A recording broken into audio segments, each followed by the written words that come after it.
Hello, we're live from from Idaho and Texas. And where are you coming in from, David? California, Sacramento, Cal- California. Yay, Hi. welcome, welcome. We're so happy to have you as a guest today. Welcome to Unlocking Freedom in Nature and the Power of Art and Nature here in the Facebook group, where we love for you to get out in nature, for you to discover, experience, and transform positivity and amazing things. David is here with us. I'm here with Tammy, the co-host, amazing co-host and founder of this. How are you, You're so Tammy? sweet, Lori. It has to Couldn't do sound it without you, official. Lori. So, David Richard is a visionary leader who helps change makers usher in a new paradigms for learning and leadership. But you know, David, how we love to have you and talk about definitely what you do. Very importantly, we like you to share stories of you in nature or with art, and how is it that it's been able to transform your life. Just those personal stories is what captivates our audience. So Yes, I love feel it. free to share. Awesome. So, welcome, David. Let's start with we know you live in Sacramento, right? Yep. So, you have a family. Just tell us a little bit about yourself. Yeah, I have two kids. They're 10 and 13, going into sixth and eighth grade next week. Oh, So wow. both in middle school. So that'll be super fun. By the way, you guys are really fun. I'm excited to have this conversation. I can already tell it's going to be fun. Yeah, so I live in Sacramento and I like to talk about myself as a banker turned educator turned coach. So I spent time as a banker. And then the nature story comes a little bit later. But when I was 30, I was working in Washington, D.C. as a corporate banker, 2 blocks from the White House.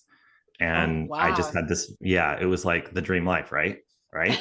Well, at least I've been there. it But sounds like it. It sounds super I knew you amazing. would understand. And so I found a Martha Beck book and I read the whole entire book. It was the one of her older ones called Finding Your Own North Star.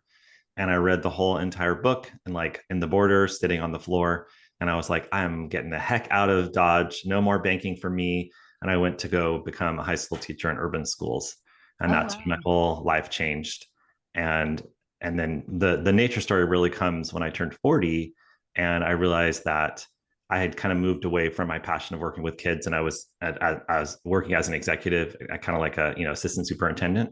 And I went on a hike with my son in Lake Tahoe, just a couple hours from here. Yeah. And he was literally like 3 years old, sitting in my arms, and he fell asleep at a time he never falls asleep with a large group. And I was like, I'll just sit back with him. You guys go ahead and go on the hike. And I was sitting on this rock, the top, kind of at the top of the trailhead, before for the final end of the hike. And I just had this like really deep feeling that I was leaving this executive job to start my own school and that it was going to be a school for him and my daughter. Wait, my daughter wasn't born yet, but my You child. just knew, right? And I just felt like this is it. I'm doing it again. I'm making a huge switch again. And again, it was like this intuitive guidance. And my wife got back from the hike and I said, I know I'm supposed to be the superintendent of this organization, but sorry, we're not going to have any money in a month because I'm quitting my job. So that was.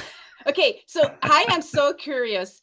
There's two pivotal moments in your life. So I'm Mhm. very Yeah. curious to know, like, what was it in that book? So this is the power of proximity, is what we call it, right? You hang out with the five people around you, the closest Yep. people around you, and you become kind of like them. And even with that's a favorite YouTube channel like us, so we love for you to hang out with us, Yep. or a book, even a book. That author Yep. became very close to you, right? In such a Yep. way that it influenced you to make a very drastic change. So, what was it from that book, The North Star? I don't remember the whole title. Yeah. Sounds amazing, though. That what was the aha moment or the biggest takeaway from that book that kind of helped you make the Well, change? yeah, absolutely. Great question. The message I like to share with people is that you really know the truth, and it's just a matter of trusting yourself and really trusting that inner wisdom. I like to call it the intuitive leader within, but really trusting that part of you that knows the truth. And at that point in my life, I didn't really understand it intellectually, but I understood it. And I didn't, it was like there was like a series of events. Like I was kind of thinking about becoming a teacher and then I wasn't, but at that point you're making a lot of money and it's not really a very logical decision. So I just thought, well, I'll just, I was tutoring at night and coaching basketball and stuff. So I was getting that kind of interaction. I'll just do it as a volunteer job. And then, so it was kind of there. It was like something I kind of intuitively knew. And then, I went and read that book, and it was like every part of my inner wisdom was lighting up, right? It's like ding, ding, ding, ding, ding. And that's why I couldn't put it down. And I think that's what I'd like people to hear too, is when you start to have that feeling, it's going to keep coming back. And it was like the book was kind of the final straw, because because the book was all about finding your own North Star, meaning like, what is it that brings you joy? What is it that, lights you up? Where do you just feel like you lose track of time? And it was all the things that you needed to hear when you kind of wanted to make a bold choice in your life. And it was like, it was the permission I needed to follow my intuition. I'm sure It's it was great when also, yeah, go ahead, Tammy. I was going to say, it's great when we take that time to really look at ourselves. And it's usually when we're like down or out or stressed or have anxiety or something, that we finally, it's like we take that time to look at ourselves and realize, okay, what are my values? What am I really doing? What am I spending my days doing? What do I really want to do? We start asking ourselves all of those questions. Yep. And that's when we start to see changes, I Not was everybody agrees with us, right? yeah, no, but I was just gonna comment also that there was some kind of lack or void in your life where that book helped you realize, okay, am I living to the fullest? And I also love the book Five Regrets of the Dying. It's like, okay, and you know what? I just love the fact that you make one change from banking to being a teacher, and then now from this. No, that's when you read the book, right? That's when. From Okay, banking okay. to teacher. Yeah. So, I mean, there was something else that you felt the call to, and I just love the fact that you call it the intuitive leader within, and I call it the intuitive light within. It's kind of like when I tell my clients, and when we spark that light like a match, like a candle, we are light for others, and we help impart that. And that's what Tammy and I are wanting to do with our coaching, with our programs, with our signature adventures, with our connection adventures. And we are so glad to know that that's what you're doing too, David. So what has been, and then the hike, that was an amazing, another aha moment. Amazing. Yeah, it's like nature. It's like you start to see, and I don't know, there's just something about nature that you start to realize, and that gives you that time to think. I'm going to actually, I don't think I shared it yesterday. I'm going to share a quote today that talks about, or maybe it was yesterday I shared it, about how when you walk around the trees and you're just waiting and they're not saying anything, they give you time to speak, it's my time with God usually when I'm on my walks, because it's like, okay, show me, what am I supposed to be doing today? Yeah, absolutely. Yeah. And as you were holding your son, I wonder if that helped too, like reflect, right? Reflect on life and your role as a dad, and the long-term, I don't know, long-term impact to your family, your growing family. That is so cute. You were holding him, and then any memories of the spark, or like what? Yeah. It's such a great question. And I have so many stories about nature, like being in the redwoods or, just sitting at this tree right outside of my office. But, I think it was like everything came together that moment, because it was the summer. So we were taking a break, we were on family vacation. And then the fact he fell asleep, like 3-year-olds they're pretty routine, right? They're like, they take their naps at the same time. It was like very bizarre. I want to say he fell asleep at, 10 a.m. or something. He usually fell asleep at 1. I don't know. But everything was like a perfect cosmic setup, like having him heart to heart with me, being in nature, being away from the house. Like everything was kind of like, okay, we're going to get you in the flow of life. And that's what I always like to talk about. Nature gets you in the flow of life, right? Like the tree doesn't say, oh, I think I'm going to fall at 10 a.m. tomorrow because we have an appointment, right? Like the leaf doesn't fall from the tree on a schedule. It's just the natural rhythm of life. So what I typically do whenever I'm really kind of stressed or feeling myself going too fast is I always go into, a Sacramento River or something, the river or the ocean, something where the trees, where I can just really take a step back and connect with that natural flow of life. And then you get those intuitive cues, you get the truth, you get the breadcrumbs, and you just kind of follow them a little bit at a time. Well, Sacramento's a pretty area, and I love Lake Tahoe. It's been a while since I've been there, but it's a beautiful area. And there's so many other national parks and stuff close by there. if everybody has a chance. I mean, Lake Tahoe is absolutely gorgeous to go visit. Oh yeah. And David, I have a question in terms of we just had a virtual mindset. We didn't have any guests last week because we just wanted to talk and teach about an abundant mindset, and we kind of correlated that with nature, how it takes care of itself, how it just goes with the flow and the rhythm of life, and then how, God even feeds the birds, and they're not less than us, but we are, important creatures to God, kind of like with birds, or even more so, and he provides for them. And I love how you said, like, okay, we're not gonna have money for a month because I'm not gonna be employed or whatever. Tell us more about, what can you tell the audience about that mindset in terms of, even though we might not financially have this currency, I also tell people currency is time is currency.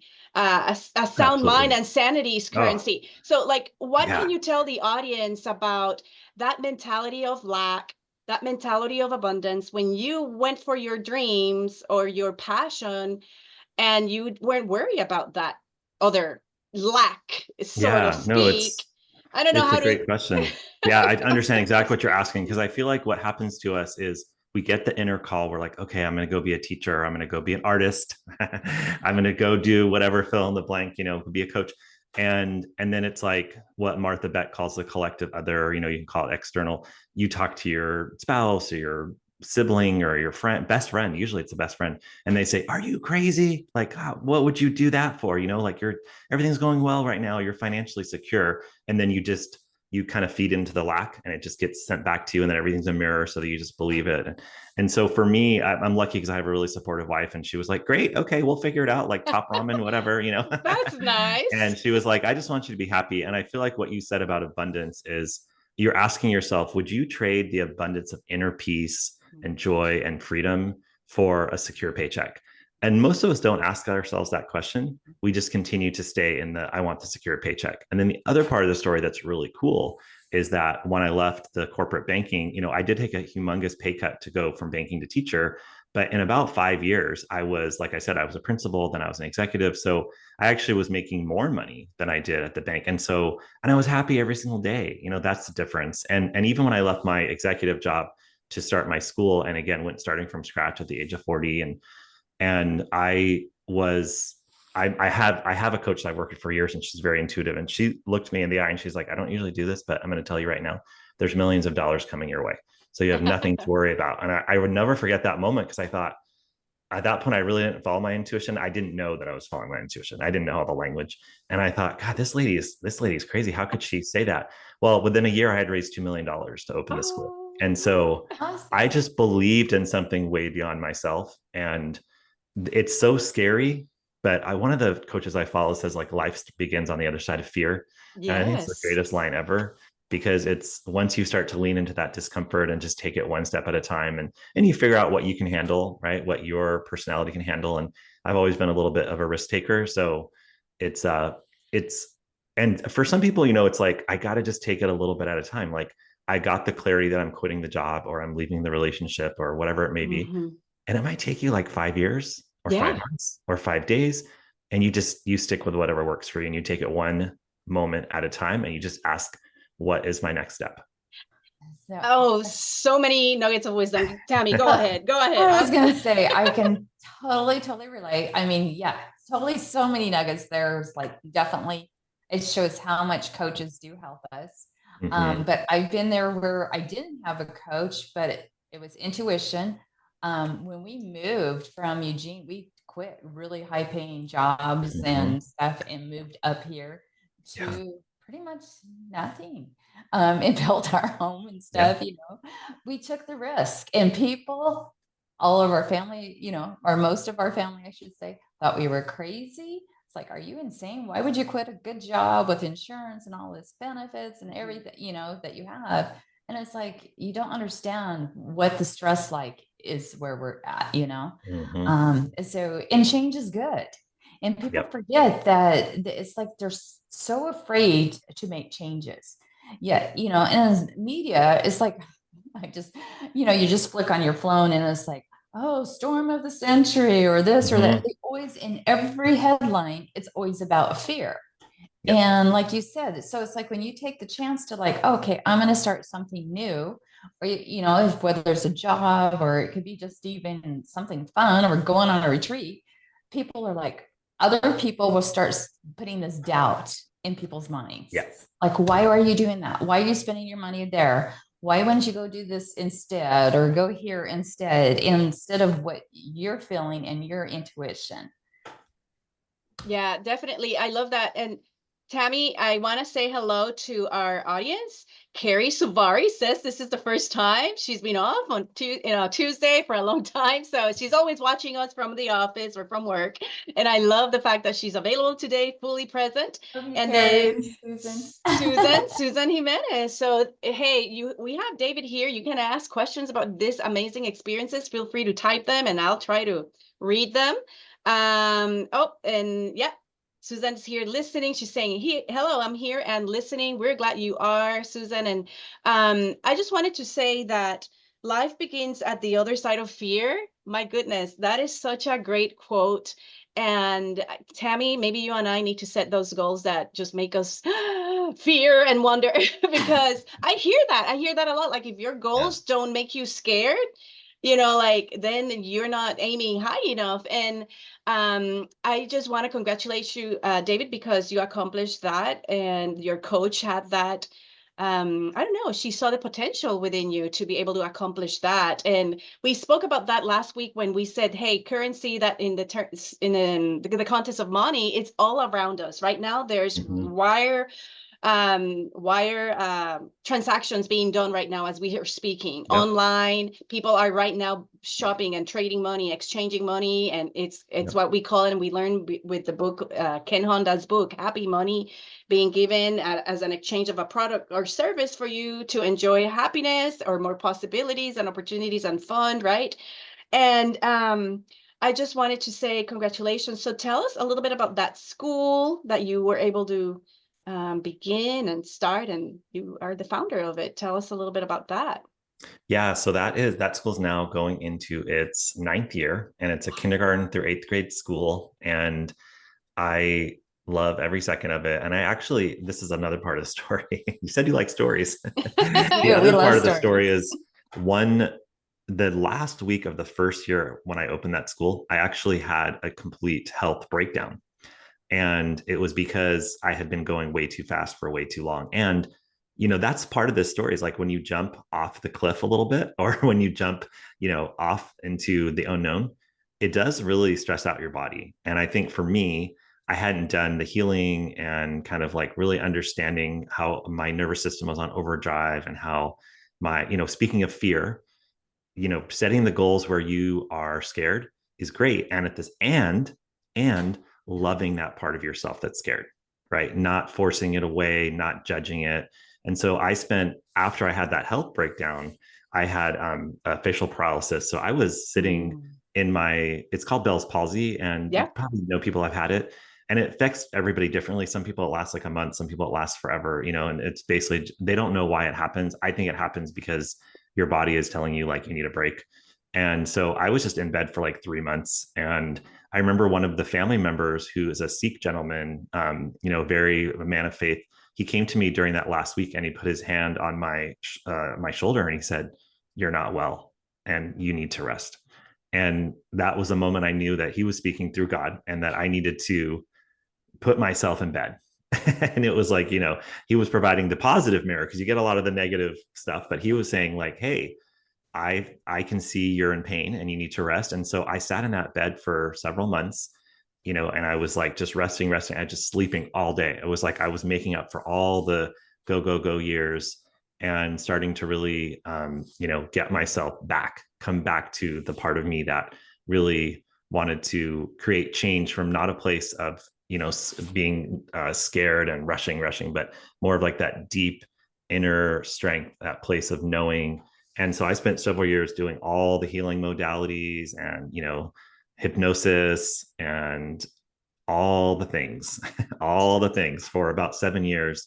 And I'm not the same person anymore. And I don't have that kind of like rush, but I still create things from that place of abundance. So the school that I started, I actually started 10 schools. And that's one of the reasons I ended up having a breakdown.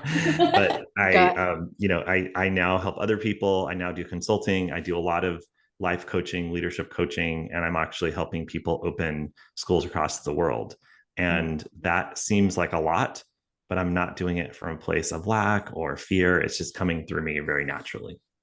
That is phenomenal. So Carrie Suvar is saying that is wonderful, not the Bell's palsy, but the fact that you're opening schools. Thank you, Carrie, for commenting. I just Thanks, Carrie. wanted to ask, like, okay, so you are living the life that you feel like called to, but then it's what two thoughts came to my mind: new level, new devils, kind of thing, right? Yep. And Yep, that's a great one. also like I don't know, sometimes we need to stop and smell the roses, right? Like to recalibrate and refocus and Yep. reset. And that's what was happening to you then, because you were maybe living the dream, sort of speak, but then maybe going through the motions and also the growing pains, you could say, or Yeah, okay, without the tools you have now available with everything you've learned. precisely. Okay, Yes, okay. precisely. Yes. Yeah. What's funny, Lori, what you're talking about is the fact that that's why we offer retreats. Our Yes. adventures is for a lot of our business people, because you get so busy helping others and giving that you forget to help yourself, take time for yourself. And so that's our goal, is to help people to realize that and just give them little nuggets that help them, with nature. And so we always choose beautiful locations so that they can learn to spend time or just take that time. And a lot of times, you might go by yourself, but we help you to focus in on that. I did a lot of retreats in the last 7 years, a lot of retreats. I did That's silent retreats. I did leadership retreats. I did all the retreats because, again, when you get into nature and you get away from your day to day, it kind of changes the way you see things. And when you start to see things differently, then you can really tap into that intuitive part of yourself that kind of knows, oh, yeah, I really knew that I wanted to go start a school. I really knew that I wanted to be a teacher and get out of the bank. It's like you start to just see things really clearly. And then what I always talk about, the discernment process. Okay, now I have the truth. Now I know this is what I'm called to do. And then it's just that step by step. Because what happens, you know this, when you get back from the retreat, right? It's like you feel so great. And then like within 5 minutes, you're fighting with your husband, you're yelling at the kids, like you just get back into the swing up. So it's like in my podcast that I have, always talk about, could you live your life like every day as a silent retreat? Like envision yourself like having that tool of the inner wisdom at your disposal at any moment. So when the kids are going crazy, when the husband didn't, clean the dishes, whatever, you can really just take that deep breath and then wait and pause until you're in that calm place and you're like picturing yourself next to the river or, in the nature, and then you're answering from that place. And all of a sudden, the people around you start to change, right? Because you've changed within yourself. Absolutely, right. The man in the mirror. Lori Harding is saying noble endeavors, David, and she's also saying yes, restoring is critical. Definitely, Lori. And again, I want to emphasize what Tammy said. That is the business we're in. We are in the business of personal growth, the business of enjoying nature and art in the way of our coaching programs, our signature adventures. Guys, you are hearing it here from David saying how he was living the dream. He was feeling fulfilled with his path that he chose. But at the same time, you can get caught up in the craziness of the tension, of the stressors, of the demands, right? And we need to pause. We need to recalibrate. We need to reset. And like you, David, I've been able to go to a lot of retreats where the combination of nature, like-minded people, networking, learning from other people's experiences, and being coached for personal growth in these settings is just the full package deal, so that you can, like you said, silent retreats sound amazing. Maybe Tammy, you and I need to just say, hey, silent retreat. No, but I know. It's just great. It's amazing. And David, congratulations for taking those steps and to being brave enough to go and to switch. People, for some reason, think they have to be stuck in a job, right? You don't have to be. And, sometimes you get pressured into doing something because other people tell you, well, I think you'd be great at that. So Right. you do it, right? It's not your love. It's kind of, I can't remember who it was that it's probably, was it Steve Jobs who said, if you love your job, love what you're doing, you'll always love your job. Yes. So if you would do it for free, if you would go and set this whole school and not make any money, and you love it that much, that tells you that's probably the direction you need to go. But if you feel like it's like, no, I have to get paid for this, otherwise there's no way I would ever show up. Right. It's probably not the right, that's where I think it's great when you spend the time in nature and you're asking yourself, like you said, those questions. It's like, what do I really want? Why am I here? How, I only have so many days on earth. I only have so much time. What am I going to do with that? And what's the legacy I want to leave behind, right? Like, and then am I going to be bitter, grow bitter or better in life and what I do? So many people are bitter. Like you perceive that as customer service and things like that, and they're not happy, and you notice that. Teachers, even you talk a lot about education and school and principals. I mean, there's teachers that should not be teachers. No. Need to go pursue something else. It's hard to move your job, right? Because the whole system is set up to where, like, if you leave the district, you lose your benefits or you don't get as good of retirement. And so people end up, your kids are with people every day that are like counting the days until they retire. And so that's part of the system. But I was gonna say, I think what we've done is we have really made a deal with mediocrity. So we've met mediocrity, we've looked mediocrity in the eye, and we've shook their hand and said, all right, welcome. This is what I'm going to do for the rest of my life. I'm going to be mediocre.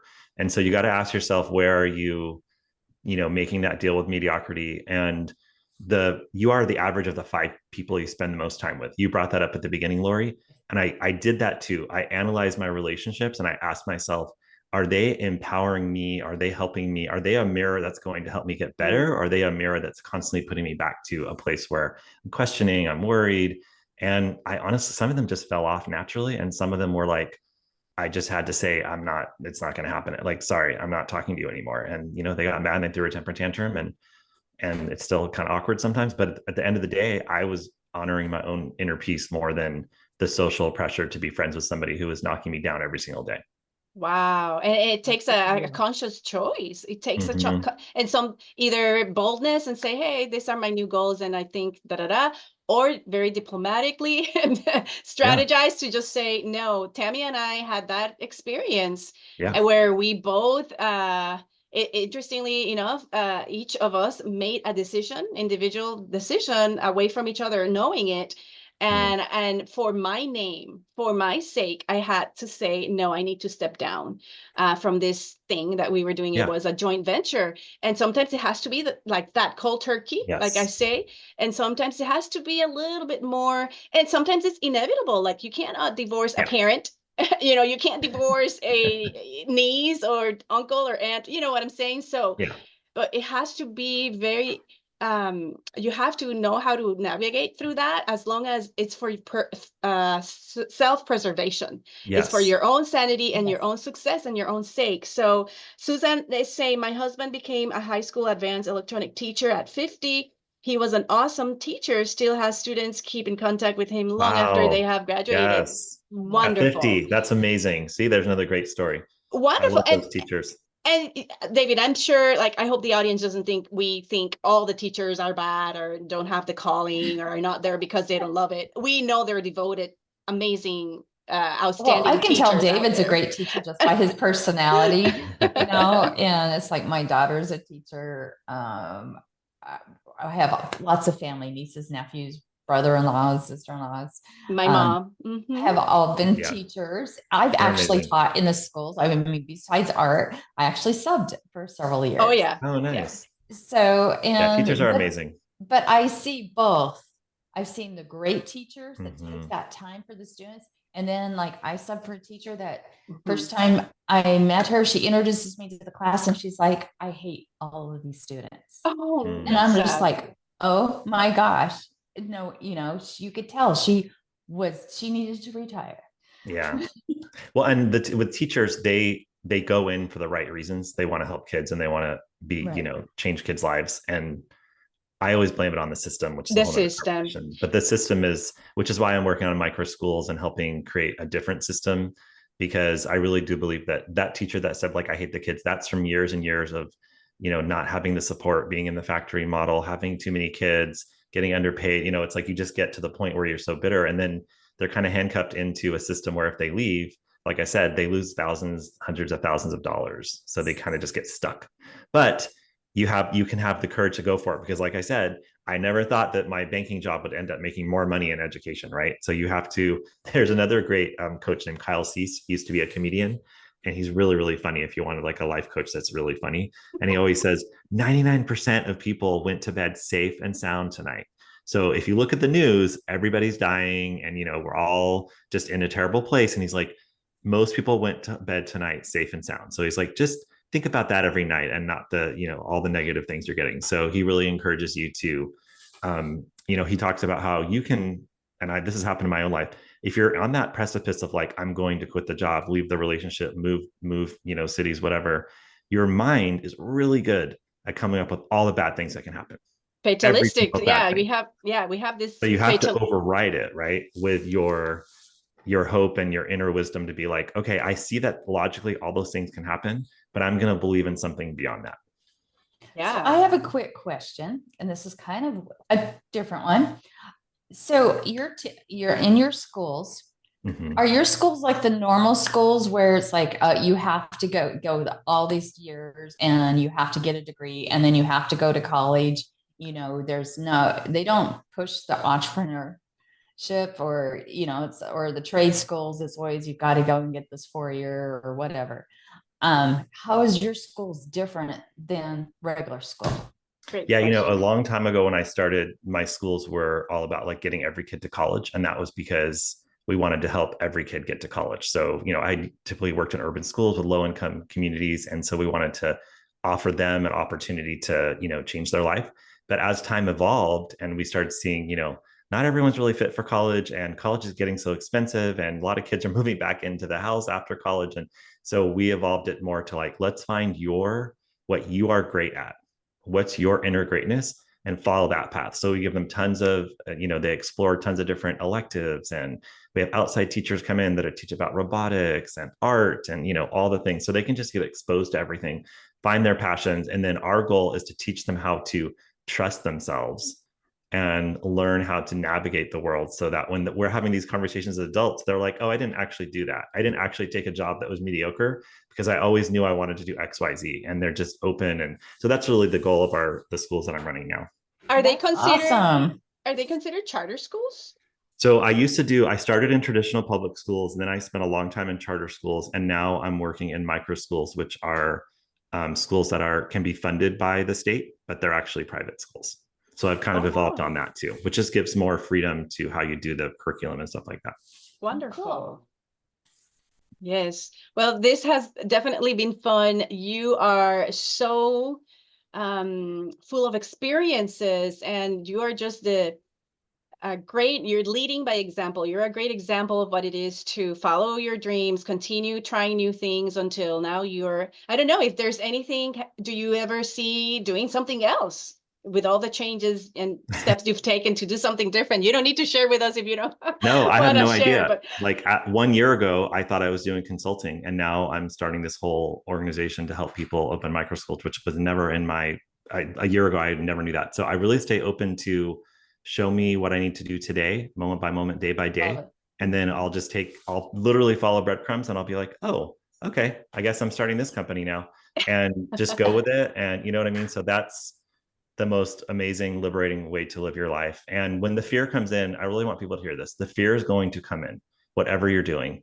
And I really want you to love the fear, because in our society, we're so taught to push it away, judge it, be scared of it. Just bring the fear right next. I always like to tell people, sit next to the fear at the dinner table, not across, next to the fear. Wow. Put your arm around it, lean in and ask it, what would you like to say? And then use it as an ally. Be like, oh, you're telling me that maybe if I start this company, I should think about, my benefits for my old job. Oh yeah, that's really smart, and just really lean into like, what is it that you want to tell me, fear? And you'll start to hear some really good things, and then you can work in collaboration with the fear instead of against it. Wow. Leaning into it then more than running away from it. I love that, because even with my art pieces that I create, what people don't realize, there's always that slight fear. Oh yeah. Especially like if I'm creating a piece for it, because I don't want to mess up, and I want to give them what they visualize or what they're thinking of. And I want to create a beautiful piece. So my fear is, so I do have that little bit of fear, but I do know I cannot let other people into that circle of fear. Yes. Because they start putting more doubt in my mind, which makes that fear worse. Does that make sense? Because I was like, are you sure you're doing that right? And it's like, I've only been doing this for 25 years or, whatever. Yes, I do know what I'm doing. You might not be able to see it, but I could visualize it. And, but it's amazing how many people's little remarks sometimes we let in when we shouldn't. But I do understand the whole, I do have a little bit of a fear. So in case you're watching this for the first time on YouTube, or you're listening to it, you need to really dig into Mitska Fine Arts.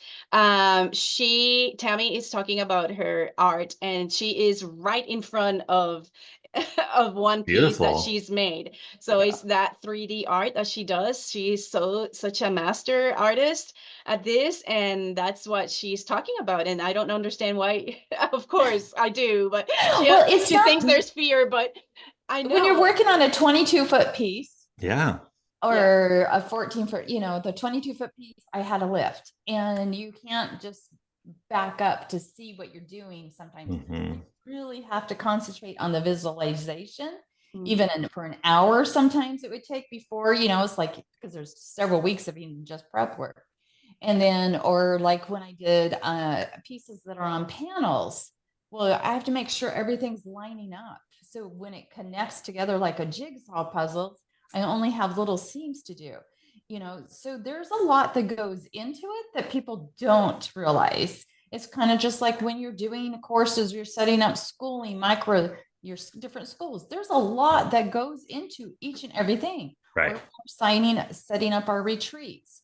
We're trying to design, okay, how can we help people the most? But we always tell people, be flexible, because sometimes there's changes. It's like, I was at my client's house that I did the 14-foot waterfall piece, and the neighbor was over, and they were asking me about the piece, and like, well, did it turn out exactly like your sketch? And I'm like, no, because the waterfall, when I had originally drawn it, was a lot longer, just one. And in order for it to flow and to look normal, I had to put in several. Sometimes you have to be willing to change, and you have to have clients and different people that are willing to change too. So you have to adjust as you go, right? Yes. So, oh my goodness, there's so much here. It's been such a great experience, a great conversation / interview, whatever we want to call it. We call it Tuesday Talks. But David, thank you so much for your time. Thank you. We honor the fact that you came here and to impart your experiences, your wisdom, and your intuitive. What is it that you called it? Intuitive leader within. Leader within, yes. Time goes by fast when we're having fun, and this has been definitely a fun conversation. What is another message? For example, why would you recommend for people to sign up to our retreats? Like, what can you tell people? Why is it so important? Yeah, well, my main message I like to share is that everybody can trust themselves. They seem to learn how and reinforce that trust. And so something like a retreat or doing meditation or getting into nature, that just reinforces that trust you have within yourself, that intuitive leader within you, that you're going to get to know really well. And working with coaches like you two, or doing retreats, or me. It's just, and working with a coach is so important. I've always had coaches, and in every school I've ever run, I've always gotten everybody a coach. Like if there's a principal or anybody, you always need a coach. So you need that person to kind of guide you. But at the end of the day, it's up to you, and you can trust yourself. And like I said, my coaches have helped me just reinforce the truth I already knew. So trust yourself, trust yourself, trust yourself. That's my number one message. Please, please, please. Well, I look at coaches as they're that extra one of the five people that are putting that positive influence in your life, and they're helping, pointing, and guiding. And so they're not tearing you down. They're not saying, unless they're like, oh, no, I've been there, experienced. Don't do that, as a kind of a warning, and they steer you in the right direction. But that's what coaches are for. They're to encourage you, to help you out. So thank you so much. Thank you. Here. And thanks. I want to say thank you to all of our audience, those who are watching now and who will be watching later. We love having you here. Please share. You just never know who out there that that might need us as well. So please share, please like, go be sure to check out our website. We just added a whole coaching program to it, which we will be sharing. Lori just added a new article, which I will be sharing tomorrow as well. So Carrie Suvari saying thank you. And David, if you I think you're in our group, maybe you can put in the comments and interact with people there when you have a chance. And also let everybody know where to find you, where to send you an email or contact you, or a website even. You're welcome to put it right here in the comments of this. Oh yeah, and that's really easy. It's just davidkrichards.com. So wonderful. It's super easy. Yeah, that's where they can find me. But I'll put it in the comments. Yeah.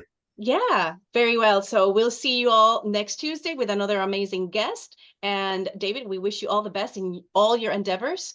And we would love to have you also in one of our retreats if you feel compelled to check it out.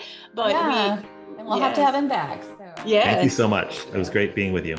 Bye-bye. Bye, everyone. Have a great week.